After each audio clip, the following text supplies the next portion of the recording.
बिस्मिल्लाहिर्रहमानिर्रहीम। नेक्स्ट हमारा टॉपिक है इक्विवेलेंट नॉर्म्स।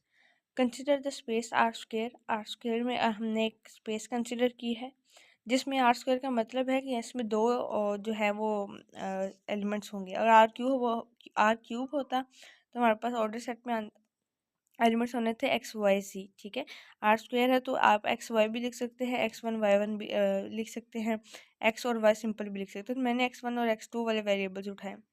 अब नॉर्म, इक्विवेलेंट नॉर्म ये कहती है कि जब आप इस नॉर्म लेते हैं ना तो ये बेसिकली मैग्नीट्यूड है of the square of the scalar elements. मतलब कि यहाँ पे जो हमारे पास दो एलिमेंट्स हैं एक्स वन और एक्स टू, आप इनको स्क्वायर लें, उनको ऐड करें, उसका स्क्वायर रूट लें, ये चीज़ इक्वल होती है नॉर्म के। अब आप इसे लेट कह लें कि ये डी है। इसी तरह से अगर एक्स वन है तो ये आ जाएगा डी वन, एक्स नॉट है तो ये आएगा डी नॉट। अगर आपने एक्स वन मालूम करना है किसी भी नॉर्म का तो वो आएगा एक्स वन की absolute term plus x two की एब्सोल्यूट टर्म।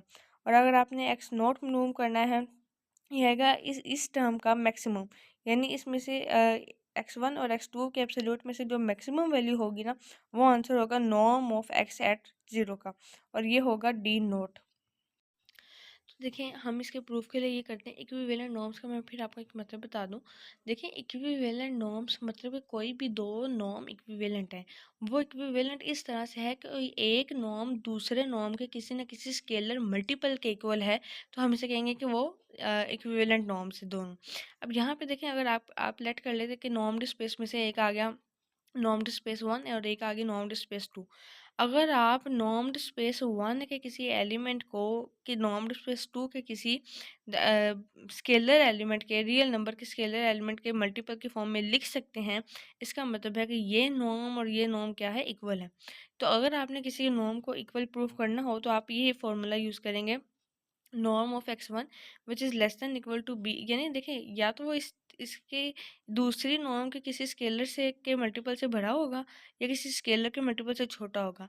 लेकिन क्या है कि इक्विवेलेंस की जो प्रॉपर्टी है, जो इक्विवेलेंस का ऑप्शन है वो अवेलेबल है for all x belongs to N. और यहाँ पे ये ए और बी जो हैं ये नॉन जीरो एलिमेंट होंगे। अगर ये ज़ीरो हो गए तो फिर तो ये दोनों साइड्स पे ज़ीरो हो जाएगा, फिर तो ये टर्म ही ज़ीरो हो जाएगी। तो अगर ये कंडीशन जो है वो फुलफिल हो गई तो हम लिख सकेंगे कि norm of one is equivalent to norm of two. Next हमारे पास थ्योरम है कि उसने कहा कि दो नॉर्म्स हैं, नॉर्म एंड नॉर्म वन, और वो दोनों इक्विवेलेंट नॉर्म्स हैं लीनियर स्पेस के ऊपर।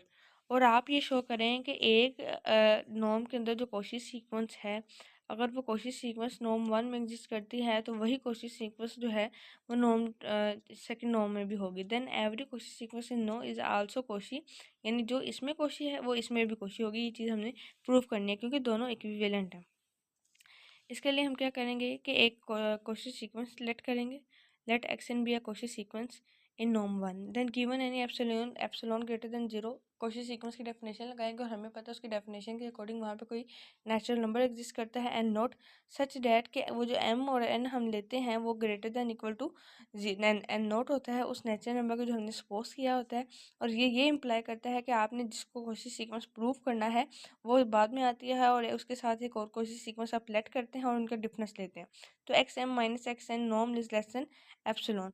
बट देन हमें ये भी पता है कि अगर ये इक्विवेलेंट है नॉर्म वन के तो उसकी ये पूरी पूरी लाइन जो है वो नॉर्म वन के इक्वल भी आएगी।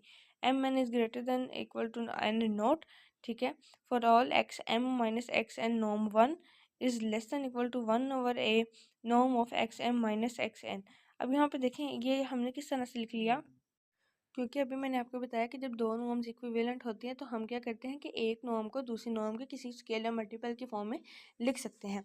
तो अगर ये मैं यहाँ पे तो मैं यहाँ पे स्केलर मल्टीपल ले रही हूँ वन ओवर ए। अब मैंने जब वन ओवर ए से इसको मल्टीप्लाई किया इस चीज़ को, तो जाहिर सी बात है एप्सिलॉन के नीचे भी वहाँ एप्सिलॉन ओवर ए आएगा। तो ये चीज़ किससे आई है, ये चीज़ इससे आई है देखें इक्विवेलेंट नॉर्म्स की डेफिनेशन से, कि आपने इक्विवेलेंट नॉर्म में यही लिखना होता है कि आपके पास जो जिसको आपने प्रूफ करना होता है ना, जिसके अंदर चीज़ प्रूफ करनी होती है उसको दूसरे के मल्टीपल के फॉर्म में लिखे थे।